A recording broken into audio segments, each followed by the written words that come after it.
एक अतिशय धक्कादायक घटना होती. अजूनही विश्वास बसत नाही की आज दादा आपल्यामध्ये नाहीत. कालच माझी त्यांची काही विषयासंदर्भात समक्ष भेट झाली, परंतु आज सकाळी बातमी ऐकल्यानंतर मला विश्वास बसत नव्हता.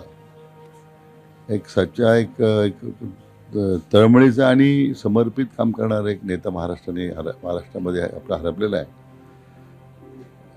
आणि म्हणून मी त्यांना भावपूर्ण श्रद्धांजली दिला. काल कॅबिनेट होती, काल बोलणं झालं काही?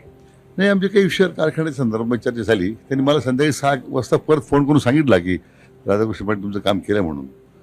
हा म्हणजे मला तो एवढा मोठा आघात होता सकाळी ऐकल्यानंतर, म्हणजे शब्दात वर्णन करता येत नाही इतके त्याच्यामध्ये नुकसान झालेलं आहे.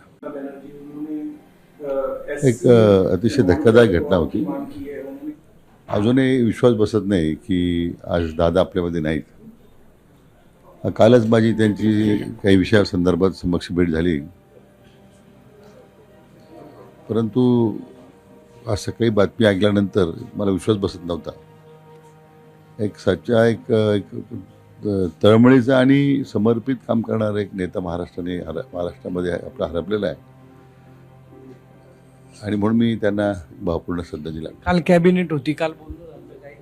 नाही, आमच्या काही विषयावर कारखान्याच्या संदर्भात चर्चा झाली. त्यांनी मला संध्याकाळी 6 वाजता परत फोन करून सांगितला की राधाकृष्ण पाटील तुमचं काम केलं म्हणून. हा म्हणजे मला तो एवढा मोठा आघात होता सकाळी ऐकल्यानंतर, म्हणजे शब्दात वर्णन करता येत नाही इतके त्याच्यामध्ये नुकसान झालेलं आहे. महाराष्ट्रातील सर्व बातम्यांचे विश्वासार्ह व्यासपीठ. सकाळच्या सर्व सोशल मीडिया प्लॅटफॉर्मला लाईक, फॉलो आणि सबस्क्राईब करा. तसंच सर्व नोटिफिकेशनसाठी बेल आयकॉन प्रेस करायला विसरू नका.